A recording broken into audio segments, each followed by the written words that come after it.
पहली खबर की तरफ। रांची की अगर बात करें तो हमने देखा था यहां पर लगातार छात्रों का आंदोलन नजर आ रहा था, लेकिन अब एक नई परेशानी जो है वो सोरेन सरकार के सामने खड़ी हो चुकी है। सोरेन सरकार की जो मुश्किलें हैं वो बढ़ती हुई नजर आ रही हैं। दरअसल यहां पर जो निर्णय लिया गया था छात्र आंदोलन के मद्देनजर, उसके बाद जो कर्मचारी हैं अब कहीं ना कहीं वो उनका गुस्सा झेलना पड़ रहा है सोरेन सरकार को। और कैसे, इसके पीछे क्या वजह है? क्योंकि वो कर्मचारी जो कि एक ही झटके में बेरोजगार हो गए, उनका कहना सीधा यही है कि हमारा क्या कसूर था। उनके सामने किस तरह की स्थिति है, वो कर्मचारी, वो अभ्यर्थी जो लगातार जिनको नियुक्ति दी गई थी, वो अब लगातार सरकार के सामने यहाँ पर हल्ला बोल कर रहे हैं, सरकार के खिलाफ प्रदर्शन कर रहे हैं। क्या है पूरी खबर, आइए विस्तार से समझते हैं।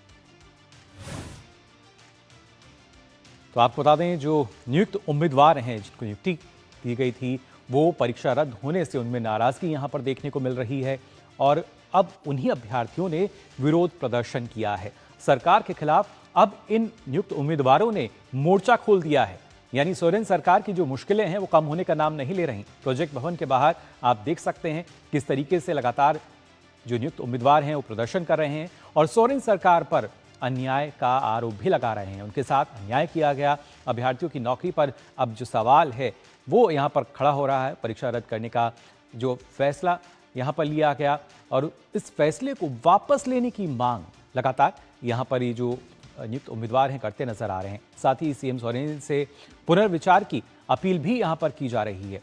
लेकिन अभी तक अगर देखा जाए किस तरीके से अब ये प्रदर्शन जो है क्या और ज़्यादा बढ़ता नजर आएगा, किस तरीके से और मुश्किलें जो हैं बढ़ती नजर आएंगी, ये आइए देख लेते हैं। खासतौर से आपको बता दें 2000 से ज़्यादा अभ्यर्थी जो हैं वो चयनित हुए थे, यानी उनका चयन किया गया था और अब उन्हीं पर जो संकट है वो नजर आ रहा है। आपको बता दें कई अभ्यर्थी 1 साल से कार्यरत हैं, यानी 1 साल पहले उन्होंने काम करना शुरू कर दिया था, नियुक्ति उनकी हो गई थी और अब एक ही झटके में उनके पास काम नहीं है। विभिन्न सरकारी विभागों में आपको बता दें ये नियुक्तियां जो हैं दी गई थी, लेकिन अभी अगर देखा जाए परीक्षा रद्द होने से एक बड़ा संकट जो है नजर आ रहा है, जो संकट है बढ़ता नजर आ रहा है। लगातार जो नियुक्त उम्मीदवार हैं प्रदर्शन कर रहे हैं प्रोजेक्ट भवन के बाहर और कहीं ना कहीं नौकरियों के भविष्य पर एक बड़ा सवाल यहां पर नजर आ रहा है और इसी वजह से अब इन नियुक्त उम्मीदवारों में भी आक्रोश जो है, गुस्सा जो है वो देखने को मिल रहा है। हालांकि प्रोजेक्ट भवन के बाहर लगातार जो प्रदर्शन है वो जारी है, लेकिन इस बीच अगर देखा जाए ये जो नियुक्त उम्मीदवार हैं सीधा इनके तौर पर यही कहना है, जो कि 1 साल से का समय हो गया है, कार्यरत हैं, काम कर रहे हैं,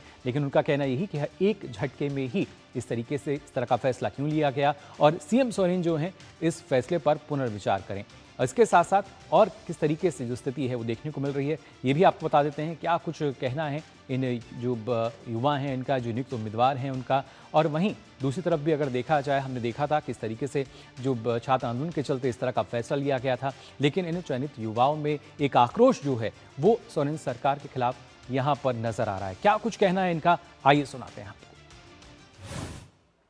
अब हमारे पास ना पीछे जाने के लिए ना कुछ है। एक दिन में अचानक से ऐसा बोल दिया जाता है कि आपकी सेवाएं समाप्त होती है, तो हमारे लिए बहुत ही चिंतित है, क्योंकि चिंताजनक है कि हमारे पास अब ना पीछे कुछ बचा है ना आगे। क्योंकि राज्य सरकार में हम इसीलिए आए थे, हम लोग के पास बेहतर सैलरी थी, बेहतर सब कुछ था, लेकिन हम लोग यहाँ आए क्योंकि अपने राज्य को, अपनी मिट्टी के लिए हमको कुछ काम करना था, अपने राज्य के लिए सेवा देना था। सिर्फ हम लोग इस उम्मीद से आया था, लेकिन हमारे साथ इस तरीके का व्यवहार हुआ, ये बहुत ही दिक्कत वाली बात है। क्योंकि इकलौते हम लोग, बहुत सारे ऐसे लोग हैं, मैं भी ऐसे हूँ जिन पे पूरा परिवार डिपेंडेंट है। ये सीएम साहब उनको एक बार जरूर से प्रयास करना चाहिए, सोचना चाहिए। मैं यही आग्रह करूंगा, क्योंकि माननीय सीएम साहब का ही ये वक्तव्य था कि अगर आपके इरादे नेक हो और ईमानदारी से प्रयास कीजिए तो आपको सफलता मिल ही जाती है। तो हम लोग बहुत ईमानदारी से प्रयास किए थे सर। लगभग 600 से 800 इस नियुक्ति में ऐसे भी लोग हैं जो 4 जगह 5 जगह सर्विस अपनी दे चुके हैं, सेवाएं दे चुके हैं, और ये किसी का दूसरा, तीसरा, चौथा, 5वां जॉब था। अब बताइए कैसा न्याय है। तो लगातार जो नियुक्त उम्मीदवार हैं अभ्यर्थी, उनका कहना यही कि ये किस तरह का न्याय है, ये तो अन्याय है। उनके परिवार कैसे, कई इतने परिवार जिनके सामने एक बड़ा आर्थिक संकट जो है वो खड़ा होता हुआ नजर आ रहा है और किस तरीके से अगर देखा जाए। वहीं दूसरी तरफ जब हम बात करते हैं, जो आंदोलन है वो भी लगातार जारी है। इस आंदोलन का आज 25वां दिन है और यहाँ भी हमने देखा कि जो छात्र नेता हैं उनका बड़ा बयान निकलकर सामने आया है। सीधे तौर पर उनका कहना यही कि अभी छात्रों की जो लड़ाई है वो अधूरी है, यानी आंदोलन लगातार अभी चल रहा है, भले ही अनशन खत्म हुआ है। साथ ही सीबीआई जांच की मांग जो है वो लगातार वो कर रहे हैं और सीबीआई जांच की मांग पूरी करनी होगी और मांग पूरी ना होने तक जो आंदोलन है वो जारी रखने की बात ये छात्र कर चुके हैं। साथ ही छात्र आंदोलन के आगे जो सीएम सोरेन हैं वो हमने देखा था किस तरीके से झुकते नजर आए थे। जेपीएससी और जेसीसी परीक्षाओं को रद्द करने का ऐलान किया, साथ ही टीडीपीएल द्वारा जो आयोजित परीक्षाएं थी वो भी निरस्त की गई। लेकिन अब दूसरी तरफ भी मुश्किलें जो हैं बढ़ती नजर आ रही हैं। हमारे संवाददाता दिवाकर हमारे साथ जुड़ चुके हैं। दिवाकर से जानते हैं किस तरीके से लगातार जो नियुक्त उम्मीदवार हैं वो भी प्रदर्शन कर रहे हैं। दिवाकर, अगर देखा जाए कहीं ना कहीं सीएम सोरेन की जो मुश्किलें हैं बढ़ती हुई नजर आ रही हैं। एक तरफ छात्र आंदोलन जो है वो अभी जारी है, वो खत्म नहीं हुआ है, और दूसरी तरफ कई ऐसे परिवार जिन पर आर्थिक संकट जो है वो मंडराता हुआ नजर आ रहा है, और उसी को लेकर जो नियुक्त उम्मीदवार हैं, अभ्यर्थी हैं, जो बता रहे हैं कि 1 साल से वो कार्यरत हैं, अलग अलग विभाग में हैं, वो भी अब लगातार प्रदर्शन कर रहे हैं। देखिए, निश्चित तौर पर झारखंड में हर रोज अब नया मोड़ आ रहा है। कल शाम में जब मुख्यमंत्री हेमंत सोरेन ने घोषणा की कि सीजीएल की परीक्षा रद्द कर दी जाती है और तमाम जो परीक्षाएं पिछले कुछ वर्षों में टीडीपीएल कंपनी द्वारा जो ली गई है उन तमाम परीक्षाओं की जांच कराई जाएगी 2014 के बाद से और रद्द किया जाता है, तो उसके बाद से निश्चित तौर पर जो अभ्यर्थी काम कर रहे थे, जो अभ्यर्थी नौकरी कर रहे थे, उसमें हो सकता है कि कुछ जेन्युइन छात्र भी हो, और बाकी जो अब लगातार झारखंड में आरोप लग रहा है कि किस तरीके से नौकरियां बेची गई है और जो अनियमितता हुई है, उन तमाम तरह की चीजों पर जांच होने का जो विषय है वो लगातार जांच की मांग सीबीआई से की जा रही है इन छात्रों के द्वारा।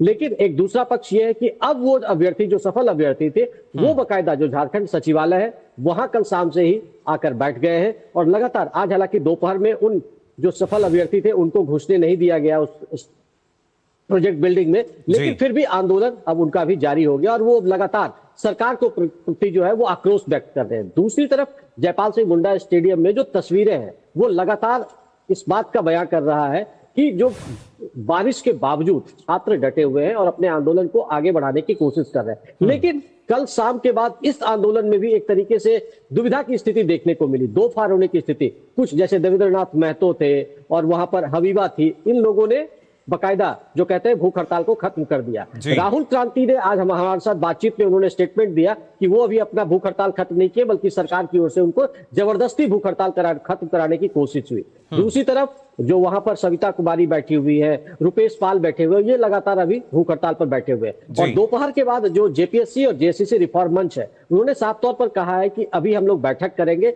और सरकार की तरफ से जो कुछ कल शाम में ऐलान किया गया है उसके पहलुओं को जानेंगे और समझने की कोशिश करेंगे। हालांकि सरकार की ओर से अभी नोटिफिकेशन जारी नहीं हुआ है, उसका छात्र इंतजार कर रहे हैं, और 20 तारीख को जो सीएम आवास घेराव का जो प्रोग्राम है उनका, उसके बाद ही उस पर वो निर्णय लेंगे। तो फिलहाल हम कह सकते हैं कि पल पल चीजें बदल रही है और आंदोलन की रूपरेखा जो भी है वो झारखंड में और बदलती हुई दिख रही है।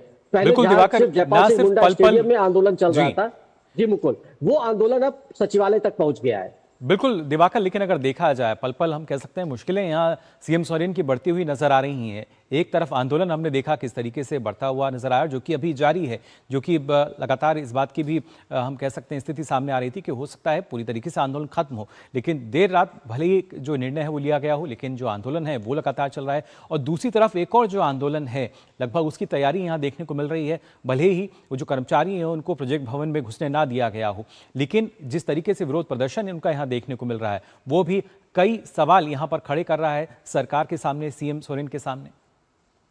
देखिए, निश्चित तौर पर सीएम दोहरी जो कह सकते हैं दोनों तरफ से घिरते हुए नजर आ रहे हैं। जहां पहले से छात्रों का आंदोलन 25वें दिन तक चल रहा था, अब आज से एक नया आंदोलन शुरू हो गया और वो सफल अभ्यर्थियों द्वारा। लेकिन एक सवाल अब ये भी उठाए जा रहे हैं कि आखिर ये जो सफल अभ्यर्थी दूसरे जगहों पर पोस्टिंग जिनकी हो रखी थी, ऑलरेडी ये काम कर रहे थे, वो एकाएक रांची सब कैसे पहुंच गए? तो ये एक सवाल लगातार अब उठने लगा है कि क्या किसी के द्वारा बुलाया गया या सरकार के द्वारा फैसला होने के पहले ही इन अभ्यर्थियों को यहाँ बुला लिया गया। तो बहुत सारी चीजें निकलकर सामने आ रही कि आखिर इसके पीछे क्या कुछ हुआ है, किन वजहों पर यह सब हुआ है, और छात्रों एकाएक जो सफल अभ्यर्थी उनका जुटान कैसे रांची में हो गया। तो ये तमाम तरह की चीजें निकल कर आ रही है। लेकिन निश्चित तौर पर हेमंत सरकार जो है वो दोनों तरफ से घिरती हुई नजर आ रही है। पहले से दोनों तरफ से कहीं ना कहीं एक घेराव जो है वो नजर आ रहा है, और ऐसे में मुश्किल ये भी कि करें तो क्या किया जाए और किस तरीके से अब जो मांग की जा रही है, कौन सी मांग पूरी होती है और कौन सी लंबित रहेगी, ये फिलहाल देखना होगा। फिलहाल बहुत बहुत शुक्रिया दिवाकर आपका हमारे साथ जुड़ने के लिए। और आइए अब आगे